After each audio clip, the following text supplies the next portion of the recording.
अल्लाह के नाम से जो अत्यंत दयावान एवं कृपाशील है। समस्त प्रशंसा उसी के लिए है जो एक है, अकेला है, अजन्मा और अविनाशी है, सर्वज्ञाता है, सर्वशक्तिमान है और वो सर्वत्र विद्यमान है, हर जगह मौजूद है। ईश्वर ने मनुष्य को पैदा किया, उसे बुद्धि दी, विवेक दिया और जीवित रहने के लिए जितनी चीज़ों की ज़रूरत थी उसको, वो सारी की सारी चीज़ें धरती में उसके आने से पहले ईश्वर ने पैदा कर दी, ताकि वो आराम से अपने जीवन को चला सके। उसके जीवन के लिए जो जो चीज़ें आवश्यक हैं वो सब उसको आसानी से उपलब्ध हो सके। ईश्वर ने हमारे लिए अनुकंपा की, वो की कि हमें भटकने के लिए नहीं छोड़ा, बल्कि हमारे लिए गाइडेंस का उसने प्रबंध किया, हमारे लिए उसने मार्गदर्शन का प्रबंध किया। और पहले ही मनुष्य हज़रत आदम अलैहिस्सलाम, जिनको हम एडम भी कहते हैं, और अलग अलग जगहों पर अलग अलग ग्रंथों में उनके अलग अलग नाम हैं, उनको सबसे पहला दूत नियुक्त किया और उनके माध्यम से उनके संतानों तक अपना संदेश पहुंचाया। ये भी मनुष्य के लिए एक बड़ी गरिमा की बात है। पृथ्वी के हर भाग में जहाँ जहाँ भी मनुष्य बसते थे, ईश्वर ने उन्हीं में से सर्वश्रेष्ठ मनुष्य को चुनकर अपना दूत बनाया और उसके माध्यम से मनुष्य तक अपना संदेश भेजा कि वो किस प्रकार से जीवन यापन करे, क्या वो करे और क्या ना करे, कौन से कार्य ऐसे हैं जिन पर चलकर, जिनको करके वो इस संसार में और मरने के बाद के अनंत जीवन में सफल हो सकता है। वो सारी की सारी बातें अपने दूतों के माध्यम से ईश्वर ने हमें बताई। फिर जब मनुष्य इस स्थान पर पहुंच गया कि अब वो ज्ञान को सुरक्षित रखने लगा और अब उसे नए ज्ञान की आवश्यकता नहीं रही, तो ईश्वर ने अंतिम बार अपने ईश दूत को भेजा, यानी मनुष्यों में से ही ईश दूत चुना और हज़रत मोहम्मद सल्लल्लाहु अलैहि वसल्लम को अपना अंतिम दूत बनाया। उनके माध्यम से अपना अंतिम ग्रंथ कुरान के रूप में भेजा, जो सुरक्षित है और ऐसा सुरक्षित है कि जिस प्रकार से वो ईश्वर की ओर से अवतरित हुआ था, मैं ठीक उसी रूप में हमारे सामने वो मौजूद है। तो उसके अनुसार उसने ये तय कर दिया है, उसने ये निश्चित कर दिया है कि मनुष्य ईश्वर के अतिरिक्त किसी और के आगे सर नहीं झुकाएगा। बताइए कितनी बड़ी गरिमा की बात है ये, कि सारे बंधनों से उसको आज़ाद कर दिया। जितनी भी गुलामियाँ, जितनी भी दास्ताएं थीं, उन सब से उसको स्वतंत्र कर दिया और मनुष्य से कहा कि तू केवल अपने स्वामी का, केवल अपने पालनकर्ता का, केवल अपने रचयिता का दास है और किसी का दास नहीं है।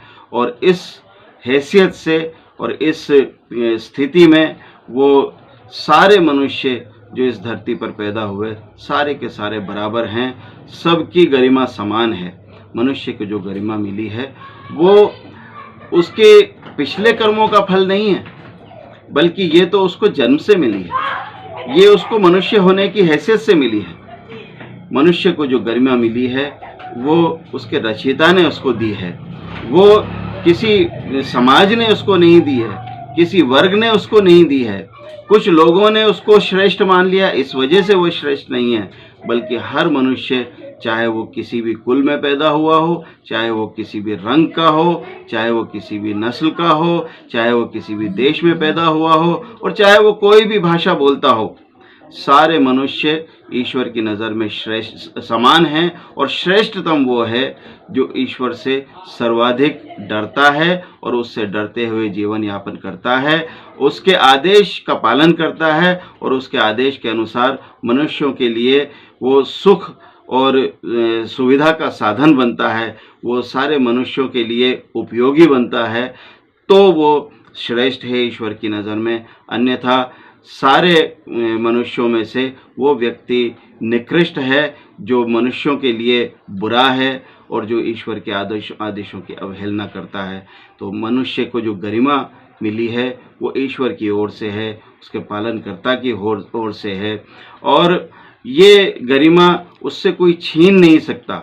ये उसको मनुष्य होने की हैसियत से ही मिली है, ये उसको किसी और ने दी नहीं है, इसलिए उससे कोई छीन भी नहीं सकता। आज के परिप्रेक्ष्य में अगर हम देखें तो होड़ मची हुई है, मनुष्य को दास बनाने की होड़ में लगा हुआ है। हर शक्तिशाली मनुष्य ये चाहता है कि दूसरे व्यक्ति उसकी गुलामी करें, उसके दास बनकर रहें और उसका आदेश माने, उसके आदेशों की पालना करें, और सही हो या गलत हो उसकी चाटुकारिता करें और उसके जो है उसकी सारी बातों को वो मान लें। इस होड़ में सारे मनुष्य लगे हुए हैं। आज फिर उसी संदेश की आवश्यकता है जो ईश्वर ने हमें दिया है कुरान के रूप में, कि जिसमें ये कहा गया है कि मनुष्यों में सर्वश्रेष्ठ तो वही है जो ईश्वर से सर्वाधिक डरता है, और बाकी तो सारे मनुष्य जो है एक ही माता पिता के संतान हैं। एक ही माता पिता के संतान होने के नाते सारे मनुष्य आपस में भाई भाई बहन बहन हैं, और कोई भी मनुष्य किसी दूसरे मनुष्य से ऊंचा या नीचा नहीं हो सकता। उसी संदेश को दोबारा से आज याद करने की आवश्यकता है। आइए रमज़ान के इस पवित्र महीने में हम फिर से उसी संदेश को दोहराएं। ये संदेश जो कुरान के रूप में है, ये मुसलमानों की जागीर नहीं है, मुसलमानों के लिए विशेष नहीं है, बल्कि सारी मानव जाति के लिए है, समस्त मनुष्यों के लिए है। सारे मानव जाति का कल्याण इसी में निहित है। तो आइए हम इस ग्रंथ को पढ़ें, समझें, इसके अनुसार अपने आप को ढालने का प्रयास करें। तो मुझे विश्वास है, दृढ़ विश्वास है कि हम इस जीवन में भी सफल होंगे और मरने के बाद जो अनंत जीवन आने वाला है उसमें भी हम सफल होंगे। मैं ईश्वर की प्रशंसा और उसके धन्यवाद के साथ अपनी बात समाप्त करता हूँ। व आखिर दावाना अनिल हम्दुलिल्लाहि रब्बिल आलमीन।